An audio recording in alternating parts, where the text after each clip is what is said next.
Welcome to STRAT this week. Woodall, Mike Rarey. We're getting to the end of February. As we sit here Monday, the week of 2/27.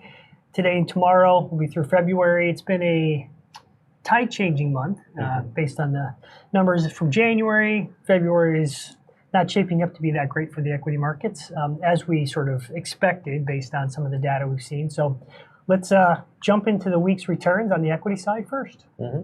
And furthest to the left, we'll look at the last week column, and it was one of the worst weeks for equity since December, which I know seems like forever ago, but really difficult across the board. Didn't matter, small, large cap value growth, just about anything. Equity's still holding on to their year-to-date gains, particularly small caps, seeing a good amount of momentum, and growth stocks. Yeah, I think we've started to see the momentum sort of turn based on some of the items in our framework. So it'll be interesting to see how March plays out. But let's look at the fixed income market, because more of the same here. Yes, and you see red across the equity spectrum last week and month to date, and then you see red again on fixed income, and you think, oh no, this is like 2022 all over again. And on a far smaller magnitude, but we have seen now that good economic data in January, good news, is becoming, the market is realizing that that's bad news, because all that means is the Fed is going to have to hike more and keep rates higher for longer, and that's now filtering through to fixed income markets where we're seeing bond yields rise. Right. All right, we used to talk about a long time ago. We used to talk about the idea of TINA. There is no alternative. So I guess now there is an alternative? There is alternative, I guess. Or becoming an alternative? Yeah, definitely. This is a chart we used to show all the time, in 2020 and 2021, when it was difficult to understand why am I owning equities in 2020 when we have this unprecedented pandemic and fastest slowdown in economic growth since the Great Depression? Well, because where else are you going to go, right? If you look at the earnings yield on the S&P 500, the green line, from 2020 through mid-2022 was way more attractive than owning cash. So as a proxy for cash, we show the blue line, which is the 6-month Treasury bill yield. And so it was TINA. It was the same thing post-global financial crisis. Where else are you going to go, right? Really? And here we are. Now we are at the point, the blue line has gone up because of the Fed rapidly raising short-term rates, the second fastest rate hike cycle in history. And now the margin between the forward earnings yield on the S&P 500, the green line, and the 6-month Treasury bill yield is the narrowest since the tech bubble burst in the early 2000s. Right. And that is meaningful because, as the chart says, it creates an alternative. A lot of folks are experiencing this in their personal lives. They're saying, wow, you mean I can just park my money in cash and get a 5% yield on a money market fund? That's kind of crazy. And you think about if the Fed is now expected to take the federal funds rate to almost 5.5% this year, that will be just about right in line with the earnings yield on the S&P 500, and could even be slightly above the year-over-year change in inflation by the time we get to that point. Right. So this should act as sucking savings out of the equity market and into cash. Yeah, we've already seen it, right? Exactly, and we're definitely starting to see it, for sure. So there is an alternative, potentially. Yes. All right, let's look at alts for the week. Yep. In the alternative space, not too interesting of a week, but some trends here are starting to emerge. You're seeing volatility in commodities. You'll notice the price regime for commodities now low and falling. They've been low, for a decade or so, but the falling part is key. The year-over-year change in a Bloomberg commodity index, a broad basket of commodities, has been positive, i.e. rising, basically since the early days of the post-pandemic recovery. And it finally flipped to falling. And that doesn't seem like a big deal, but if you're any type of a commodity trader, trend follower, that's actually a really big deal. So that's the first thing. We flip to low and falling, which on the margin makes the asset class a little less attractive. And then the other thing that's notable, you look at industrial metals, down 11% month to date. Everyone started out 2023 with this exuberance about the Chinese reopening and what it could mean for economic growth, et cetera. And industrial metals being down 11% suggests the excitement over that is fading. So that'll definitely be something to watch. Right. Yeah, that's a big number and a good leading indicator relating to things like potential recession. Yep. All right, so let's give an update on our framework, starting with liquidity. And we spoke to in prior videos about how the path of the Fed funds rate has moved higher because of the resilience of the economic growth and labor market data that we've seen here early in 2023. And so what does that mean? Well, directly for our liquidity forecast, it means liquidity is now just low and low. We do not see any significant recovery in liquidity in 2023. What would we need to see that light blue forecast go up? The Fed would have to be cutting rates. They would have to be increasing the size of their balance sheet. And we would have to see some type of fiscal stimulus, either through an act of Congress or the labor market softening to the point that unemployment checks are being cut. That counts as money and stimulus, and we don't see any of that. But they've continued to run the balance sheet off. Why hasn't that affected liquidity? So it's had, and we can actually see that. We'll speak to our net liquidity indicator here, the green line, and what that is Fed assets minus reverse repo minus the Treasury general account. And Fed assets have just been going down. They've been the overwhelming reason why the green line just keeps going down. And that green line has acted as a force of gravity pulling down the S&P 500. Anytime a market rally sort of gets too far detached from liquidity, it sort of sucks it back in a little bit.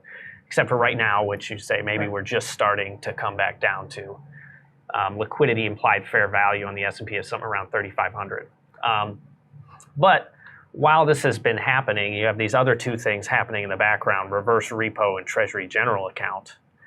And the Treasury has been reducing their account at the Fed, drawing that down and putting that liquidity out into the economy almost at a magnitude great enough to offset the balance sheet runoff. But that can only last for so long. Eventually, the Treasury just says, hey, I'm not going to draw down my account at the Fed anymore. I need about $500 billion for a rainy day, such as if I can't issue debt because the debt ceiling has increased, right? So that's why you see the green line go sideways, sort of offsetting the Fed reducing the size of their balance sheet. But once again, until the Fed comes out and says, all right, quantitative tightening is over, we're going to add to our balance sheet. Until they say that, this green line should keep coming down. Right. Yeah. Right. I think it's important to note, like the gap between here and this point, it's about negative 12% on the S&P.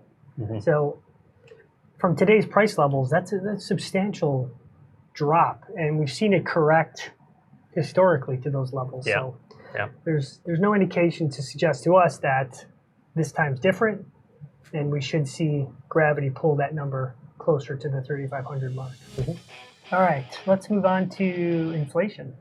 Inflation forecast is where we've seen a good amount of action in our forecast. You know, liquidity hasn't changed all that much, but inflation, particularly 12 months out, our forecasts have been inching higher and higher. If you look at core CPI, the dark blue line, you see 12 months out, we forecast a year-over-year change of 4.8%.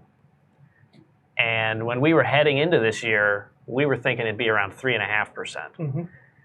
3.5% is, you know, within shouting distance of the Fed's target. And you could say, all right, slowing rate hikes, maybe even cuts, perhaps passable. But if we're running at 4.8%, that just means more work needs to be done. And the reason why that 12-month out forecast has just continued to creep up, it's been the labor market. It's been the fact that near-term recession probability has been going down a little bit. That, in essence, pushes up the inflation forecast. It's been wage growth. So it's all the things that the Fed thinks are a problem, and they need to try to fix. So, fix. quote unquote. And so would that suggest Fed funds rate above 5.5%? Yeah, right now the market implied peak Fed funds rate is 5.4%. So we're sort of right there, but just in the past month, it's been moving a lot. Would not be surprised to see if we get to 5.5%.